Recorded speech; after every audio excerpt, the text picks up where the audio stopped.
সে আজ মানবতা অকার্যকর।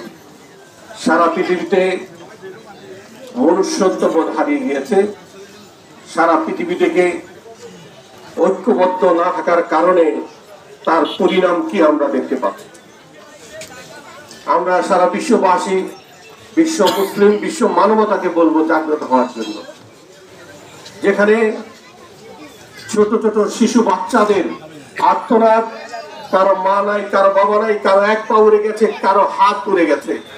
আর অ্যাটমিক গত পরশুদিন মারার পরে বাচ্চারা আকাশে যেভাবে উড়েছে, তাদের ডেড রুমে যেভাবে উড়েছে, সেভাবে আমি বলবো আমরা খুদে বাংলাদেশের মানুষ, আমরা এতটুকু তো বুঝি না, আমরা অন্যায় অবিচারের বিরুদ্ধে রুখে দাঁড়াবো। আমরা বিশ্বাস করি জাতিসংঘের তার কার্যকরী পদক্ষেপ গ্রহণ করার জন্য এই বালাচর থেকে আমরা আহ্বান করব। জাতিসংঘের মহাসচিব আজকে চুপ না থেকে আগামী 24 ঘন্টার মধ্যে ইসরায়েলকে হুঁশিয়ার দিয়ে সারা বিশ্বকে একত্রিত করে ইসরায়েলের বিরুদ্ধে অনাস্থা জাতিসংঘের গ্রহণ করা উচিত।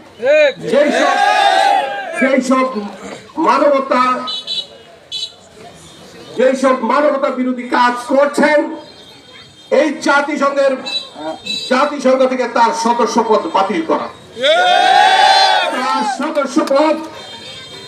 করা, হোক।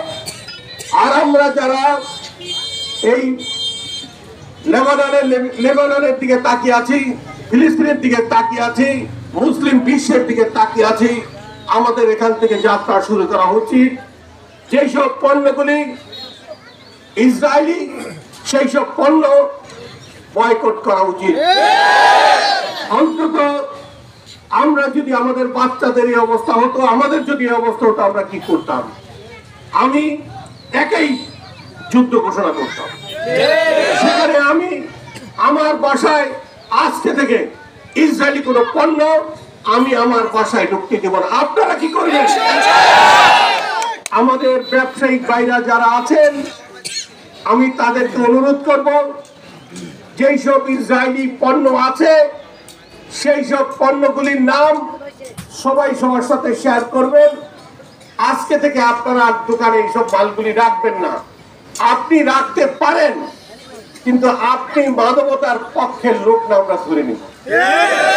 আমরা এই আজকে মুসলমানদের দুঃসময়ে সারা বিশ্বের মুসলমান নামাজ পড়েও যদি আল্লাহর কাছে ফরিয়াদ করে, আল্লাহ এই ফিলিস্তিনি বাচ্চাদেরকে তুমি হেফাজত করো, ফিলিস্তিন মানুষকে হেফাজত করো, যাদের নিজস্ব জায়গা থেকে ইসরায়েল উৎখাত করে দিত, তুমি তোমার ঐশ্বরিক শক্তি দিয়ে আল্লাহ তুমি তাদের হেফাজত করো।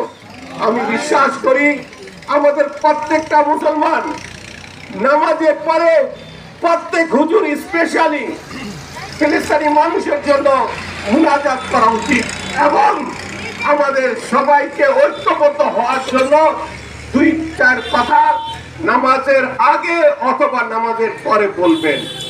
কারণ আজকে আমরা দ্বিধা খণ্ডিত হয়ে আছি, আমাদের মধ্যে বন্ধন নাই, আমাদের মধ্যে বিভেদ আছে বলেই ধনী মুসলিম রাষ্ট্রগুলি আজকে ঘুমিয়ে আছে।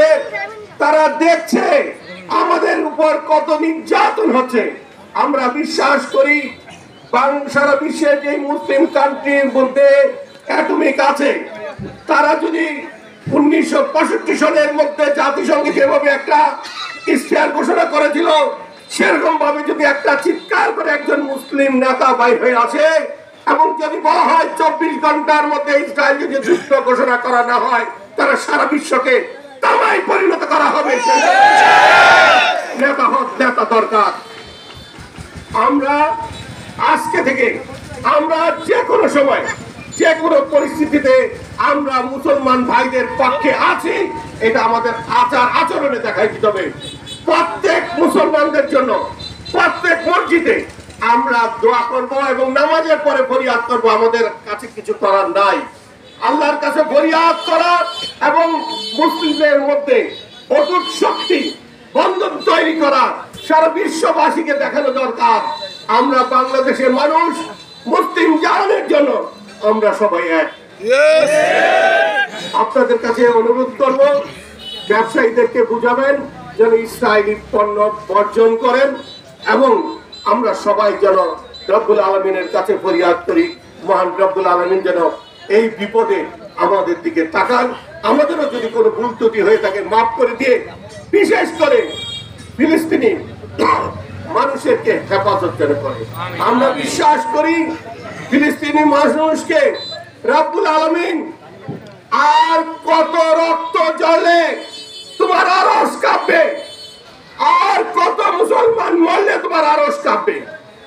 আমাদের তোমার সারা বিশ্বকে তাক লাগিয়ে দেখানো মুসলিম জাহান আল্লাহ তাআলা রব্বুল আলামিন তার ঐশ্বরিক শক্তি দিয়ে হেফাজত করেছে। রব্বুল আলামিন তুমি ছাড়া আমরা নিঃস্ব, আমরা অসহায়, তোমার ছাড়া আমাদের কেউ নাই। তুমি দয়া করে তোমার ঐশ্বরিক শক্তি দিয়ে এই ফিলিস্তিনি বাসী সারা মুসলমান যেখানে নির্যাতিত হচ্ছে তাদেরকে হেফাজত করো। আমিন। তোমার কাবাকে যেভাবে তুমি আবাবিল পাখি দিয়ে রক্ষা করেছিলাম সেইভাবে রব্বুল আলামিন তুমি আমাদেরকে রক্ষা করো। সবাইকে ধৈর্য ধারণ করে শান্তিপূর্ণ প্রতিবাদ করে এটা চলমান থাকবে এই আশঙ্কা